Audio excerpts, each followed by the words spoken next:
Mag-iba talaga po yun. Nauwi ay. Nauwi po. Nauwi talaga. Isang balik na lang sinipot kasi.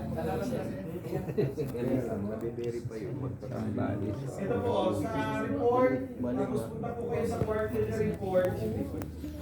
Doon po ninyo ilalagay yung visitors. Yung feeling para dadaya tayo. Ayan po, sa youth, ito po yung nag-attend sa amin, 2013. Tapos ito po, sa primary. Pag hindi ko po ito, Ano lang member, hindi magtira sa budget na yun. Nandun lang yung sa LCR sa home. Doon sa mismong attendance. Naman talaga ayaw Doon lang mismo sa attendance, baba. Ano, baba? Attendance. View attendance yata. View attendance. Yan lang. Kumbaga, target yung attendance. Oo, tao.